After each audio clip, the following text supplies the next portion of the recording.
Hi there, Catherine Mattice. I am the conference director this year for the International Association on Workplace Bullying and Harassment. If you can believe it, there is a place where everyone who is interested in how to understand that topic and minimize those things, we all meet somewhere in the world every few years. This year it's in San Diego, California, top vacation spot in the world. I have with me one of the speakers, Jana Morrin. Jana, introduce yourself. Oh, hi. Thank you for having me. My name is Jana Morrin. I'm the CEO and co-founder of Speakfully.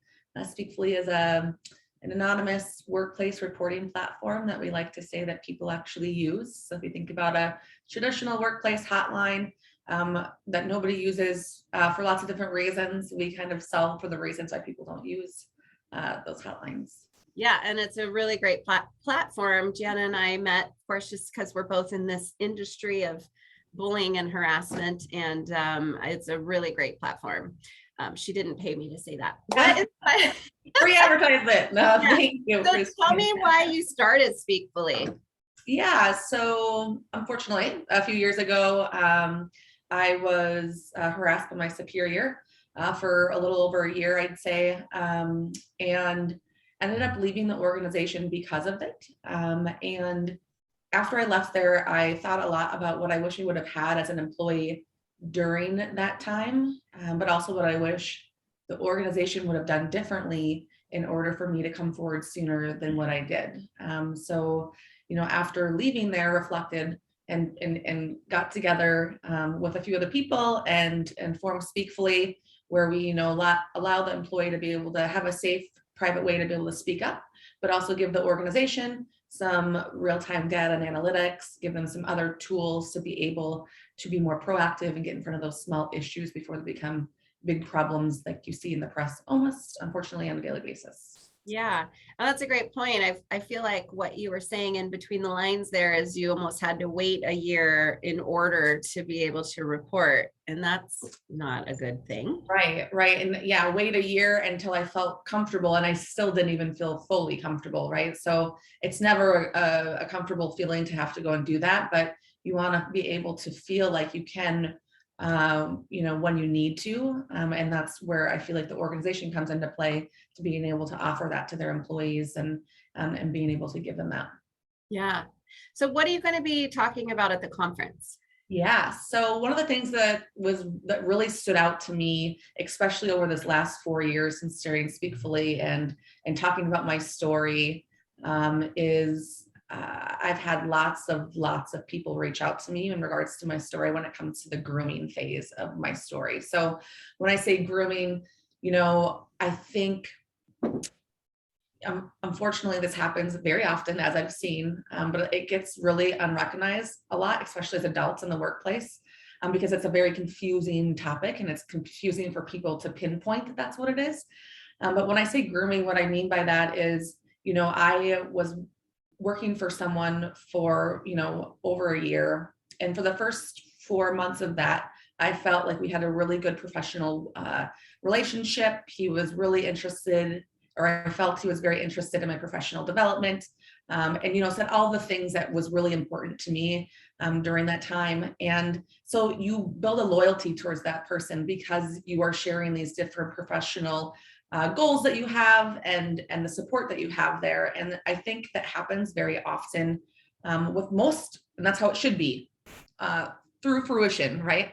But then what started happening after that grooming phase is random things started happening where I started to feel uncomfortable, and actions started happening that he was doing that made me feel uncomfortable. And because of that grooming phase, I felt very confused. I kept making excuses for him. I kept thinking that it was my fault. I kept thinking that I was going a little crazy. And I think that was really relatable to a lot of people reading my blogs that I've talked to over the last few years. And I think it's really unrecognized. And I think that's a lot of the reasons why you see so many people not reporting. So we have 75% of people who experience mistreatment in the workplace, and 75% or 78%, and 75% of them do not report. And why don't they report? It's because they're confused. They don't understand what's happening. And a lot of it has to do with the grooming phase, and it makes it much more confusing. And I think it just goes to show how often that does happen and it doesn't get reported. And it's because a lot of times because of the grooming piece of it. Yeah. Now, not that I've read 100% of all of the academic research out there, but I've read quite a bit of it. And I can't say I've ever come across an article about grooming related to harassment and bullying. So I think you're going to be bringing a really new topic to the table as you make your presentation. So that's awesome. Yeah, we're excited about it. I mean, not excited that it happens, but I'm excited to get it recognized. And so people are more aware of it. I think that's a lot of times what how people get to my blog series through our website is by they hear about grooming, but they don't know exactly what it is. And they Google it and then they come to my story and it resonates with them so well that it makes them feel not alone, validated in some way. And that's the whole point of doing that blog to begin with. Yeah. Now, do you see grooming kind of in your app then, or in Speakfully? Or you're seeing signs of grooming happening there? We don't actually see what the people, it is truly anonymous. So we don't actually see what people write when they put it in there. So Gotcha. That is the one thing. It goes directly to the organization. The organization has the ability to communicate with them anonymously within the platform and be able to ask them more questions if they need to take action. But we at Speakfully don't personally see the data that comes through there. It's more when I hear about it, it's the personal element and the personal stories that come to me directly.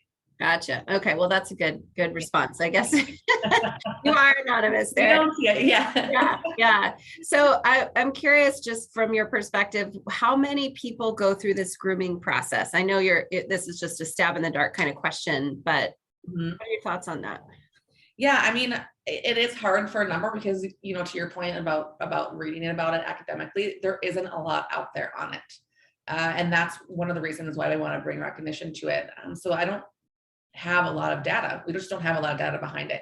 I personally believe from what I've seen since, you know, like I mentioned, since I wrote that blog and I've talked to so many women who have experienced it, it happens so much and it really, too much, unfortunately. But I also believe that not only does it happen too much, but I feel like, you know, a lot of times the perpetrator or offender, should I say, doesn't even know that they're doing it.